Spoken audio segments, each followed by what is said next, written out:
हाँ मित्रों, शुभ संध्या। कल शेयर मार्केट से अर्जन कैसे करें, पैसे कैसे कमाएं जिसमें सुकून हो, शांति हो, मुनाफा रेगुलर हो और निश्चित रूप से हो। उसी कड़ी में मैंने कहा था आज एक नया और वीडियो डालने के लिए, और कहा था कि आप इसको कॉपी पेन पर नोट भी कर सकते हैं। कुछ स्टॉक्स के नाम बताऊंगा, और नहीं तो वीडियो आपके पास रहेगी ही। अगर चैनल आपने लाइक और सब्सक्राइब कर रखा होगा तो आपको वीडियो मिल जाएगी और उसमें आप देख सकते हैं। बार बार देखिए, बार बार देखिए। अब सवाल है कि शेयर मार्केट से कैसे सेफ और सुरक्षित निवेश किया जाए और कैसे अच्छी रकम अर्जित की जाए, अच्छी आमदनी अर्जित की जाए, वो भी गारंटी से, श्योर शॉट। ये विनियोग है, निवेश है, इन्वेस्टमेंट है।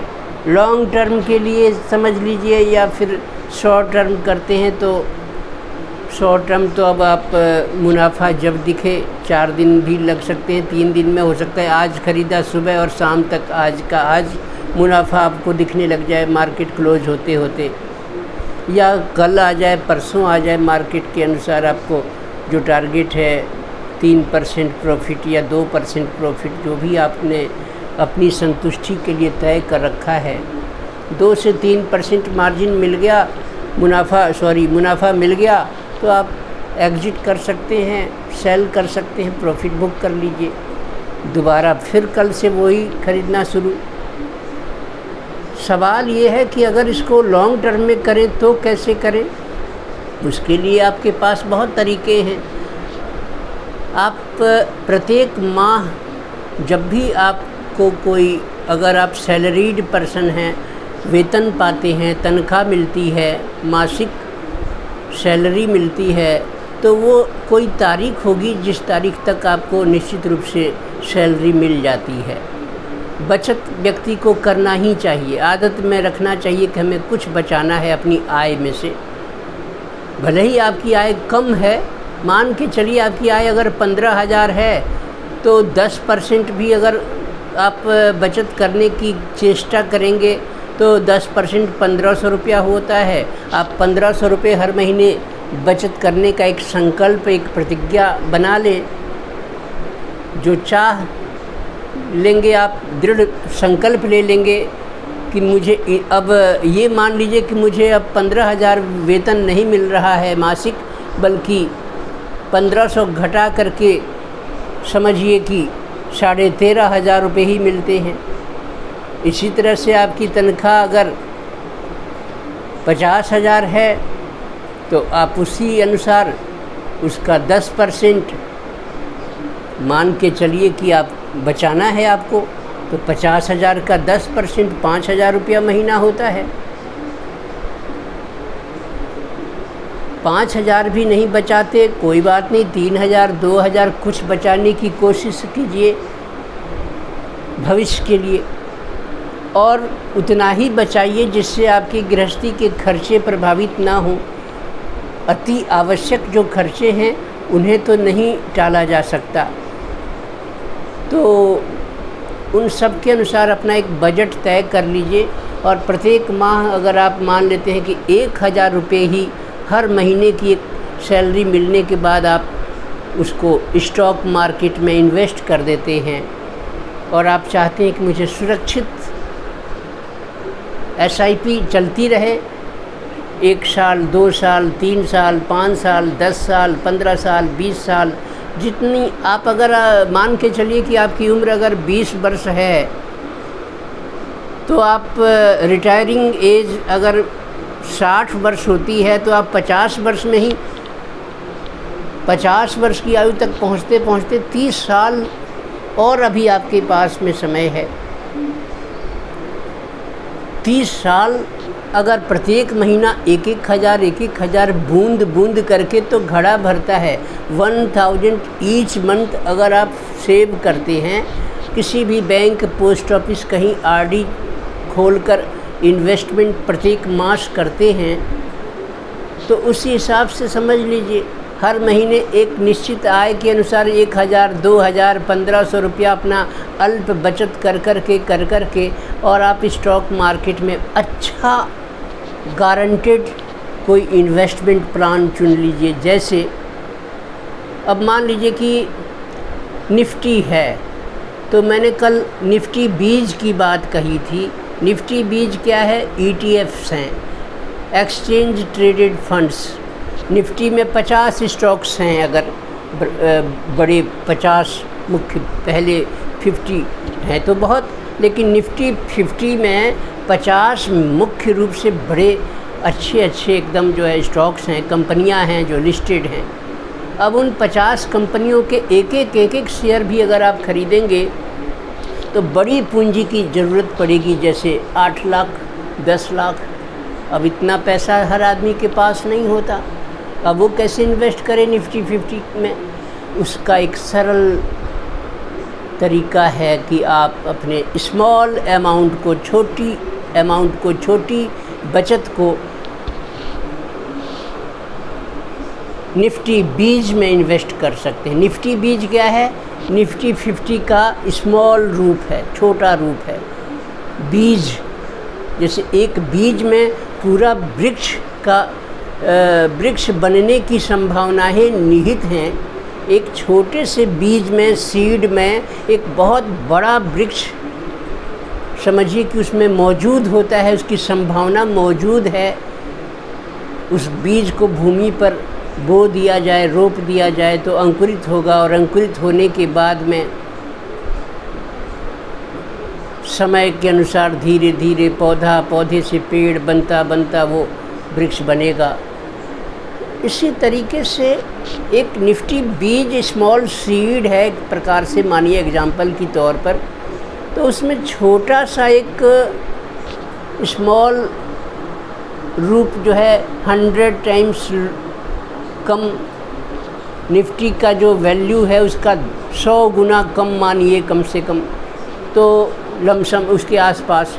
तो अब मान लीजिए कि आपको निफ्टी बीज सिर्फ आजकल 260 रुपये, 259 रुपये के इर्द गिर्द घूम रहा है, तो उतने रुपये में मिल जाएगा। एक राउंड फिगर में माने तो 250 रुपया मानिए, 250 रुपये में एक क्वांटिटी निफ्टी बीज की मिल जाएगी। और आपने 1000 रुपया आपको इन्वेस्ट करना है प्रत्येक महीना, तो 4 निफ्टी बीज आप प्रत्येक महीना खरीद सकते हैं अपने डीमैट अकाउंट में, और उसको आप हर महीने अपने जब सैलरी मिले एकदम 1000 रुपया उनमें इन्वेस्ट कर दीजिए। अब चाहे जो भाव चल रहा हो, निफ्टी चाहे सस्ती मिल रही हो चाहे महंगी मिल रही हो, भाव गिरा है चाहे भाव उठा है, उससे कोई मतलब नहीं। अपने को ये मानिए कि हमें संग्रह करना है, एक्युमुलेशन करना है, इकट्ठा करना है निफ्टी बीज। हर महीने 4 निफ्टी बीज खरीदते चलिए 12 महीने में 12 चौक 48 या 50 निफ्टी बीज के स्टॉक हो जाएंगे। और कई दौर तो ऐसे भी आएंगे जब मार्केट काफ़ी गिरा होगा, यानी कि वो सस्ते में मिल रहा होगा निफ्टी बीज। 250 में जो खरीद रहे थे वो हो सकता है किसी महीने 240 रुपये में ही मिले, 245 रुपये में मिले, तो आपको 5 रुपया 10 रुपया सस्ता मिल रहा है। तो हो सके अगर तो ज़्यादा खरीद सकते हैं थोड़ा, अगर पैसा गुंजाइश है तो। नहीं है कोई बात नहीं, SIP जो सिस्टमेटिक इन्वेस्टमेंट प्लान है, मासिक किस्त RD की तरह, बैंक में पोस्ट ऑफिस में जो RD चलाते हैं उस तरह से 1,000 का या 1500 का, या अपनी क्षमता के अनुसार जो बचत की आपकी सहज जो बचत हो सकती है उतने को उस दिन निफ्टी बीज के वर्तमान मूल्य से डिवाइड कर लीजिए, पता चल जाएगा कितनी क्वांटिटी आज हम खरीद सकते हैं। हर महीने निफ्टी बीज को खरीदते चलिए। आज अगर आप 20 साल के हैं तो 30 साल बाद कितना इकट्ठा हो जाएगा। और ऐसा तो होगा नहीं कि अभी आज 2024 में निफ्टी बीज अगर 250-260 रुपये का है तो वो 30 साल बाद भी 250 रुपये का ही रहेगा। ऐसा तो कभी नहीं होगा, पॉसिबल नहीं है। क्यों? क्योंकि निफ्टी का आप देखिए, जब से इसका जन्म हुआ निफ्टी का, या जब से ये मार्केट और अर्थव्यवस्था और ट्रेडिंग और ये सब चला, तब से निफ्टी कहाँ से कहाँ बढ़ के गई। कहाँ 200 रुपये 300 रुपये की निफ्टी, और आज कहाँ 23,398 रुपये 90 पैसे पर आज बंद हुई है। कल ये निफ्टी 23,322 रुपये पर बंद हुई थी। आज ये निफ्टी 23,398 रुपये पर बंद हुई है, 75 रुपया बढ़कर।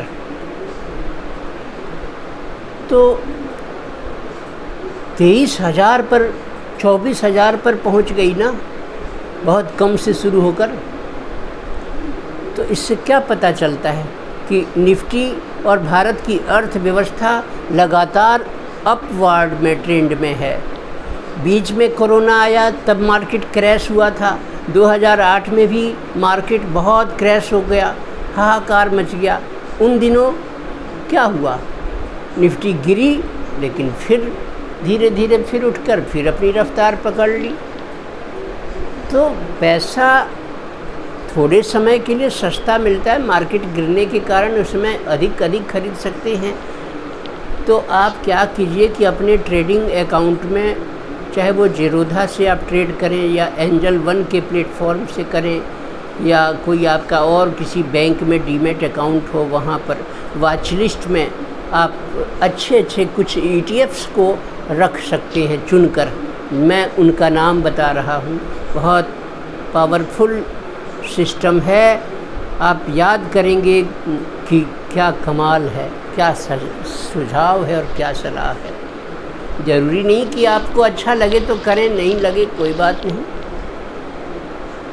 अब क्या है कि वॉच लिस्ट में आप टाइप करेंगे निफ्टी बीज, NIFTY BEES, निफ्टी बीज। लगातार ऑटोमेटिक उसमें निफ्टी बीज प्रदर्शित होने लग जाएगा स्क्रीन पर। उसमें 2 प्रकार की निफ्टी बीज दिखेगी आपको, एक NSE और एक BSE, national stock exchange. NSE का सिंबल है उसमें, और BSE बॉम्बे स्टॉक एक्सचेंज, वो BSE उस पर लिखा होगा। निफ्टी बीज BSE, निफ्टी बीज NSE। लेकिन चूँकि दोनों कोई फ़र्क नहीं है, सब बराबर है, परंतु अधिक मात्रा में ट्रेड होता है NSE पर, नेशनल स्टॉक एक्सचेंज पर वॉल्यूम अधिक होता है। खरीद फरोख्त, खरीद बिक्री वहाँ के लिस्टेड स्टॉक्स में ज़्यादा होते हैं, इसलिए वहाँ लिक्विडिटी और उनका वॉल्यूम बहुत अच्छा मिलता है। ख़रीदार बेचने वाले खूब होते हैं। आप क्या कीजिए कि निफ्टी बीज NSE वाला चुन लीजिए और रख लीजिए अपने वॉच लिस्ट में।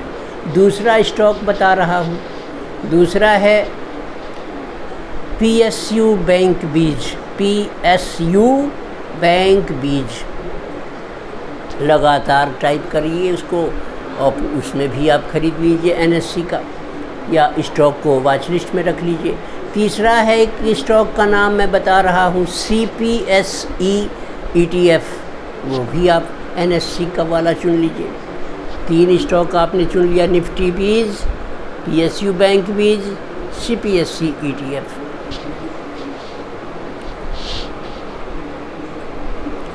अब आप देखिएगा, अब इसमें जो CPSE है ना, CPSE स्टॉक ये 11 सरकारी कंपनियों का समुच्चय है। 11 सरकारी कंपनियां इसके अंतर्गत हैं। सरकार की कंपनियां, अच्छी कंपनियां हैं इसमें।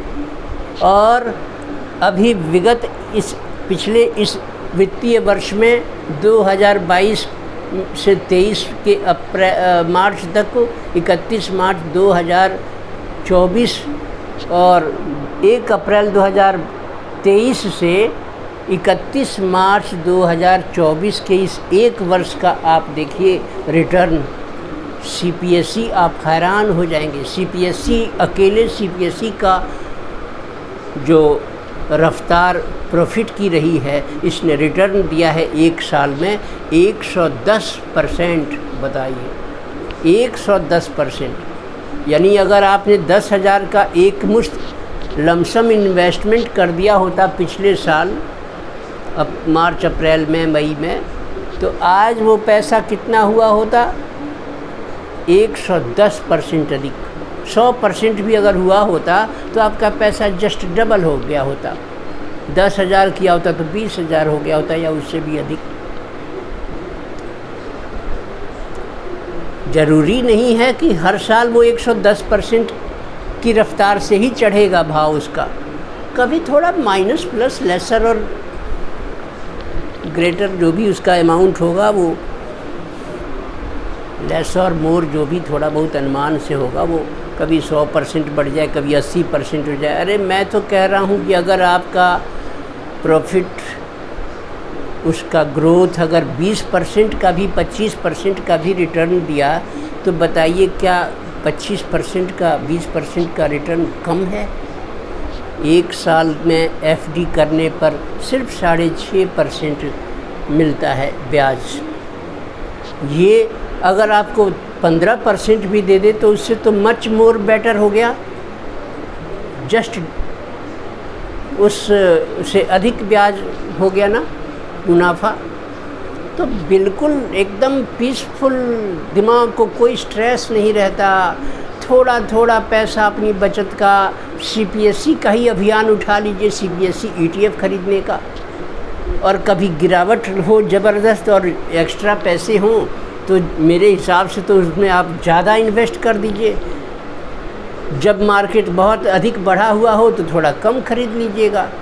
जैसे 1,000 का खरीदना था तो 900 का खरीद लीजिएगा जब बढ़ा है मार्केट, और जब गिरे सस्ती में दर पर मिल रहा हो तो आप उसको 1,000 रुपये के बजाय 1,100 रुपये का खरीद लीजिएगा, 1,200 का, 1,500 का।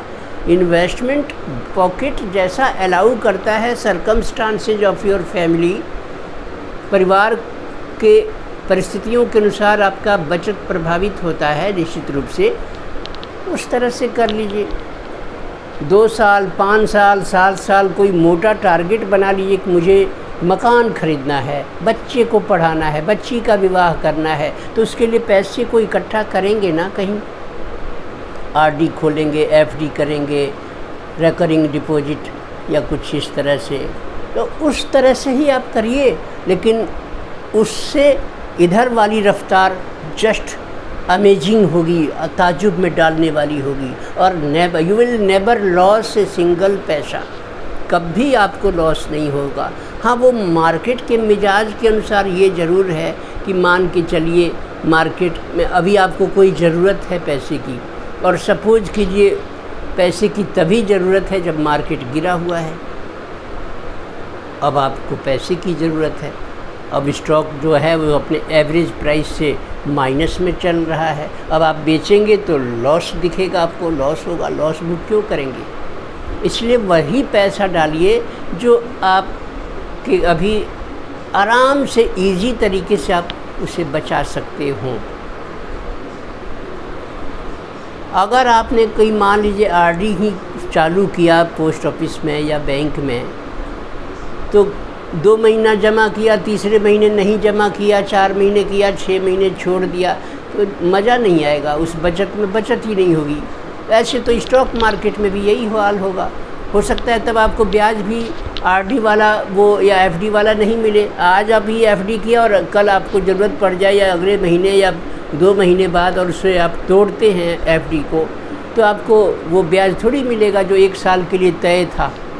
1 साल के लिए अगर एफडी आपने की तो जो राशि आपको मिलनी थी, जितना % मुनाफा मिलने का वादा बैंक ने किया था, अब उतना थोड़ी मिलेगा, तो चालू खाता या बचत खाते का ब्याज आप लेंगे, क्योंकि आप उसे तोड़ रहे हैं, प्री मैच्योर स्थिति में उसे निकाल रहे हैं पैसा या स्टॉप कर रहे हैं आरडी।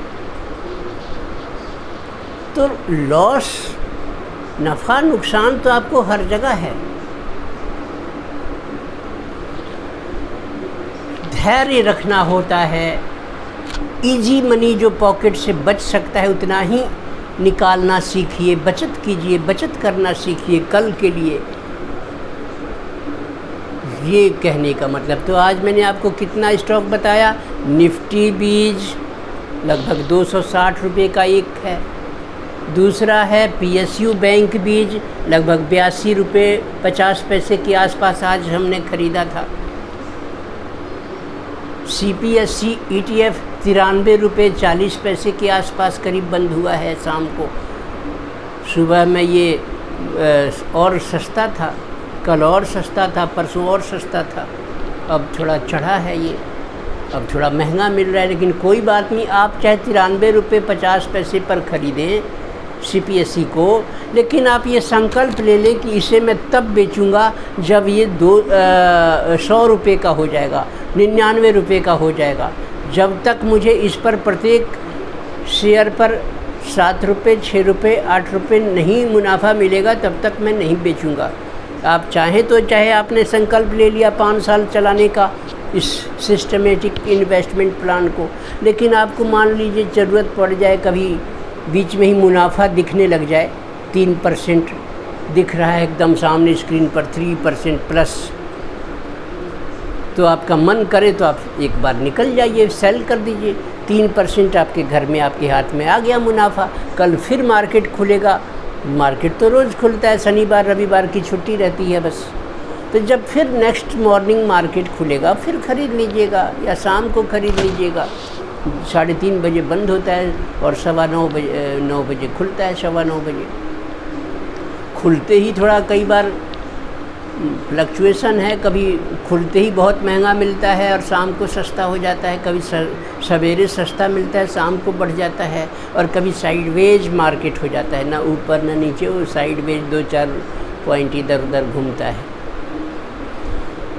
तो निफ्टी बीज, PSU बैंक बीज, CPSE ETF, ये सब बहुत अच्छे स्टॉक हैं, अच्छे ETFs हैं। खूब भरोसा कीजिए, सरकारी कंपनियां हैं। PSU बैंक बीज में बहुत सारे बैंकों का समुच्चय है उसमें। अब आप कहेंगे कि इन तीनों में से मुझे कोई एक लेना हो तो कौन सा लूँ? मैं कहूँगा कि CPSE लो, और जब गिरे तब फिर इन्वेस्ट कर लो, थोड़ा और लगा के तो और ख़रीद लो। वन टाइम इन्वेस्टमेंट करना चाहते हो तो लमसम एक बार में ही 50,000 है तो 50,000 इन्वेस्ट कर सकते हो, 50,000 का ख़रीद लो, 1 लाख का ख़रीद लो। अब सब्र रखो, ये वो पैसा होना चाहिए जो अभी आपको काम नहीं आने वाला साल 6 महीना। तो अब इंतज़ार करने का आपके पास टाइम मिल रहा है तो आप इन्वेस्ट कर सकते हो। नेक्स्ट ईयर देखना उसका भाव कहाँ पहुँचता है। सब्र। अब मार्केट कहीं बीच में गिर जाए, कुछ हो जाए, आप ध्यान मत दो कि नहीं मुझे तो 1 साल बाद बेचना है, या 2 साल बाद बेचना है, या 3 साल बाद बेचना है। अब 1 लाख रुपया अगर आपने इन्वेस्ट कर दिया तो पता चलेगा कि 1 साल बाद उसकी वैल्यू काफ़ी बढ़ गई है आश्चर्यजनक तरीके से। CPSE ETF, बैंक बीज, PSU बैंक बीज ETFs हैं, जैसे निफ्टी बीज, ऐसे स्टॉक्स हैं, और बहुत से अच्छे स्टॉक हैं। स्मार्ट बीटा ETFs भी हैं जो निफ्टी की चाल को भी मात कर देते हैं और आगे चलते हैं। निफ्टी के मुनाफे से भी उनका मुनाफा कुछ अधिक होता है, इसलिए उनका नाम रखा गया है स्मार्ट बीटा ETF। उनके भी नाम कभी बताऊंगा, अभी तो वीडियो लंबी हो जाएगी। अब रहा सवाल कि ब्रोकरेज कितना कटेगा, टैक्सेस कितना, बहुत कम। लॉन्ग टर्म पर जब आप ख़रीद के होल्ड करते हैं ना, कुछ दिन कुछ महीने, तो आपको उस पर ज़ेरोधा तो कोई चार्ज ही ब्रोकरेज लेता ही नहीं है। हाँ, गवर्नमेंट के सेबी के कुछ चार्जेज होते हैं वो बहुत 2 रुपया, 5 रुपया, 10 रुपया, 15 रुपया के लमसम में होता है। 15 रुपया, 16 रुपया ऐसे कटता है बस। अगर आपकी अमाउंट अगर 10,000 हो, 20,000 हो, 50,000 हो, जितने का लाखों का ख़रीदा हो, बहुत नॉमिनल चार्ज है, कुछ नहीं। जब आप सेल करते हैं तो क्या होता है, 80% amount same time at the same moment account पर दिखता है, 20% अगले सुबह दिखेगा। क्यों? क्योंकि वो शाम को, रात में जब मार्केट क्लोज होगा तो हिसाब किताब होता है आपके ब्रोकर के यहाँ और एनएससी के यहाँ, वो हिसाब किताब होता है, किसको कहाँ कितना टैक्स देना है, क्या होता है, वो काट छाँट करके सेटलमेंट होता है अकाउंट का। और नेक्स्ट मॉर्निंग सुबह 8 बजे के बाद आप देखेंगे, 8:30 बजे, तो आपका वो शेष 20% रुपया भी आ चुका। जब चाहें विड्रॉ कर लें अमाउंट, विड्रॉ बटन दबाइए, इंस्टेंटली जीरोधा में सुविधा आ गई है, आज अभी बटन दबाओ, अभी पैसा आ जाता है, शाम तक आज आ जाएगा, तुरंत आ जाता है। नॉर्मल तरीके से विड्रॉ करेंगे तो नॉर्मल हो जाएगा, कल आपके अकाउंट में आ जाएगा। आज विड्रॉ करेंगे तो सेफ है, कुछ प्रॉब्लम हेडेक ही नहीं, टेंशन नहीं। और स्टॉक में जाओगे तो उसका फिर एक अलग वीडियो बनाऊंगा। अभी तो आज मैं ETF पर बात करूंगा, जो एकदम सुरक्षित निवेश चाहते हैं, शांतिपूर्वक, मार्केट के मिजाज से आपको कोई चिंता नहीं होना चाहिए और स्पेयर मनी होना चाहिए अपनी ज़रूरत के अलग। और कभी किसी का उधार रुपया लेकर मार्केट में ट्रेड मत करना, क्योंकि वो मार्केट में आपने लगा दिया किसी का भी पैसा लेकर और वो इंतज़ार करा रहा है, मार्केट गिरा हुआ है अभी, और उसको पैसे लौटाने कहाँ से लौटाओगे? Why to do such type of practices? इसको खरीद बिक्री के लिए क्यों करेंगे? चलिए, अब 27 मिनट की वीडियो हो गई है, तो अब रखते हैं, फिर बात करेंगे। धन्यवाद, शुभ संध्या।